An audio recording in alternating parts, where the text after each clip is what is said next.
Negara Kopas merupakan negara yang bisa dibilang lahir dan besar atas kehendak masyarakatnya.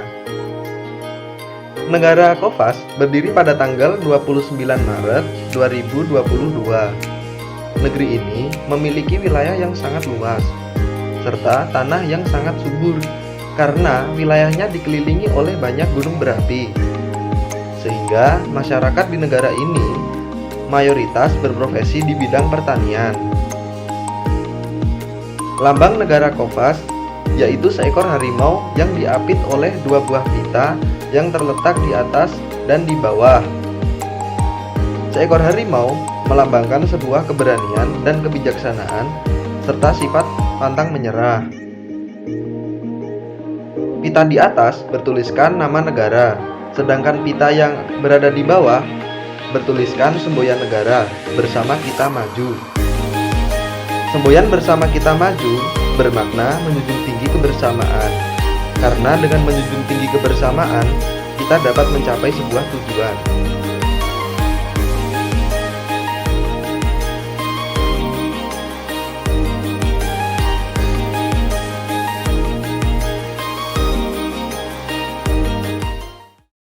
Marilah kita bersama menjunjung persatuan. Jayalah negeriku, jayalah bangsaku, menuju Kopas maju. Kopas.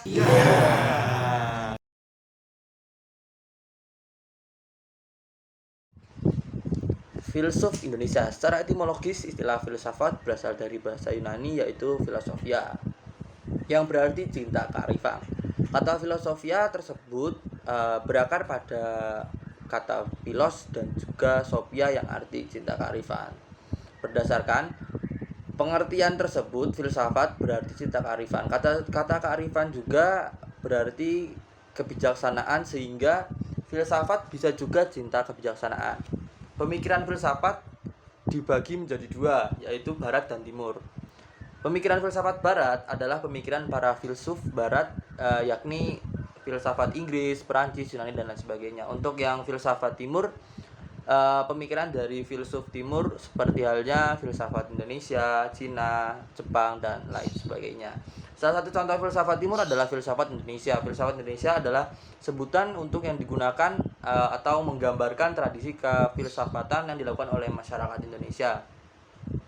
Filsafat Indonesia adalah filsafat yang diproduksi oleh semua orang yang menetap di wilayah yang dinamakan Indonesia. Terima kasih.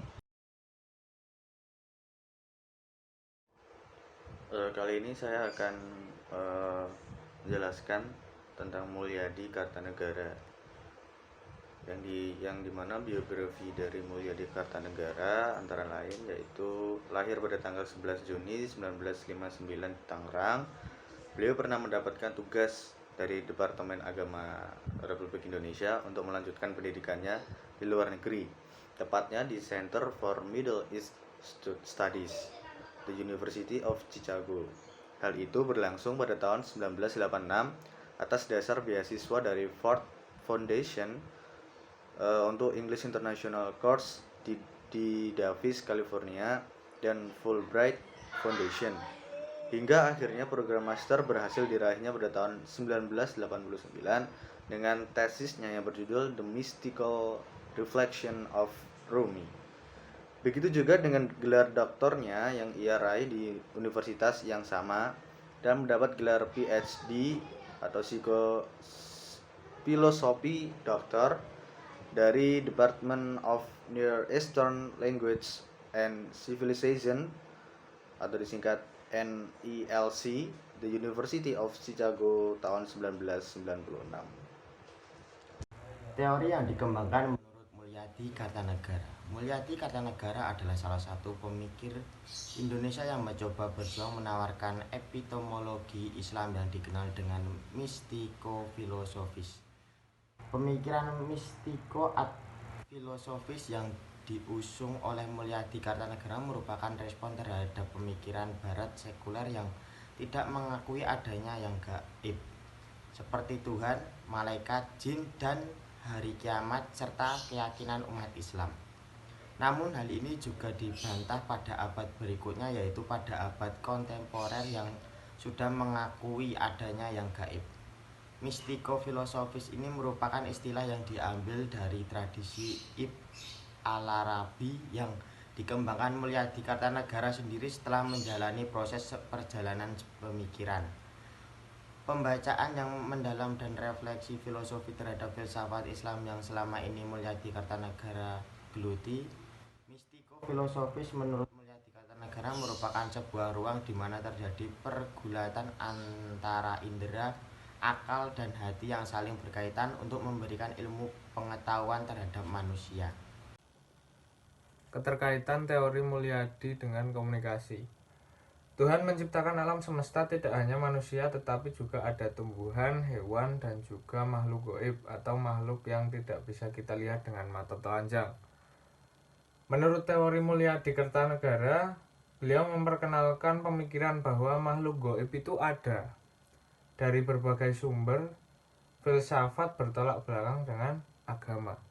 Tetapi filsuf Indonesia beranggapan bahwa agama itu ada dan berkesinambungan dengan kehidupan manusia. Dan dalam agama Islam juga berkaitan dengan komunikasi, yaitu hablum minannas dan hablum minallah. Maka dari itu teori ini relevan dengan konteks komunikasi antar manusia dengan Tuhannya, yaitu komunikasi transpersonal. Tan Malaka adalah sosok laki-laki kelahiran Suliki, Sumatera Barat pada tanggal 2 Juni 1897 dengan nama asli Ibrahim, gelar datuk Tan Malaka. Tan Malaka merupakan sosok yang memiliki sifat sosialis dan politis. Pada tahun 1921, beliau pergi ke Semarang untuk mulai menerjuni dunia politik. Kiprahnya dalam dunia politik sangat mengesankan. Hal ini didukung dengan pemikiran Tan Malaka yang berbobot dan berperan besar dalam sejarah perjuangan kemerdekaan Indonesia. Ya, di sini saya akan membahas teori yang dikembangkan oleh Tan Malaka. Tan Malaka yang menurut Frans Magnus Suseno layak dianggap sebagai salah satu filsuf Indonesia yang dulu pernah menulis gagasan-gagasan tentang konsep negara ideal dan sistem ekonomi yang adil untuk mensejahterakan masyarakatnya. Gagasannya itu dia berikan kepada negara Indonesia dengan pemikiran filsafat politik Tan Malaka. Ada 3 hal yang sangat esensial. Yang pertama, negara yang merdeka dan berdaulat, baik berdaulat ke dalam maupun keluar. Yang kedua, bentuk negara transisi dari kapitalisme ke sosialis. Yang ketiga, sistem ekonomi yang adil. Semua sarana produksi terutama sedang dan besar, hasil produksi distribusi dikuasai penuh oleh negara untuk menjamin masyarakatnya sejahtera. Nilai-nilai dalam gagasan filsafat politik Tan Malaka menginginkan negara yang merdeka dan berdaulat agar negara bisa melindungi kepentingan nasional dan kepentingan masyarakatnya, menciptakan kebijakan yang adil dan penuh kebijaksanaan. Filsafat politik Tan Malaka menawarkan solusi untuk mengatasi keterpurukan Indonesia di tangan kapitalis. Upaya-upaya yang dilakukan selalu erat kaitannya dengan peran pemerintah terhadap rakyatnya. Sehingga di dalamnya tentu terjadi keterlibatan tokoh-tokoh politik, kebijakan, komunikasi dengan rakyat. Maka teori ini dapat dikatakan relevan dengan komunikasi politik. Selanjutnya, biografi tokoh. Dr. F. Budi Hardiman lahir di Semarang 31 Juli 1962. Pada tahun 1997, meraih gelar Magister Artium dan pada tahun 2001 gelar Doktor der Philosophie pada Hochschule für Philosophie Munich, Jerman. Sekarang mengajar di STF, Triakarya dan Universitas Pelita Harapan dan masih aktif menulis untuk berbagai media cetak.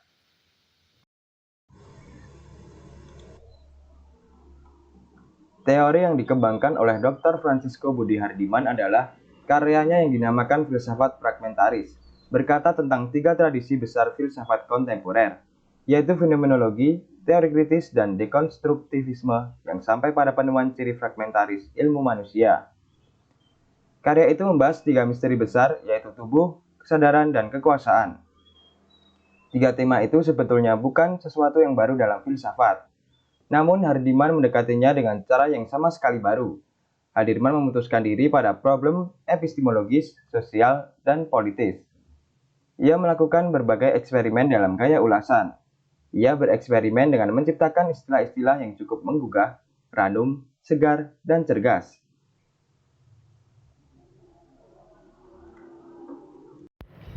Dan yang terakhir yaitu kaitan teori filsafat fragmentaris dengan komunikasi. Teori filsafat fragmentaris membahas misteri tubuh, kesadaran, dan kekuasaan yang dipusatkan pada problem epistemologis, sosial, dan politisi. Contohnya pada pendekatan deskripsi ingin mengatakan bagaimana menemukan kembali dimensi penghayatan manusia terhadap dunia yang saat ini dipenuhi oleh interpretasi ilmiah. Salah satu solusinya yaitu masuk ke dalam situasi objek itu sendiri dan mendeskripsikan sebagaimana objek itu dihayati oleh orang lain. Dengan cara tersebut, manusia menjadi mengerti dan memeriksa kembali asumsi mereka yang salah tentang hubungan jiwa dan badan. Pendekatan deskripsi yang dimaksudkan untuk memaknai dunia kehidupan. Dari penjelasan tersebut, teori ini dapat dikaitkan dengan komunikasi antar pribadi.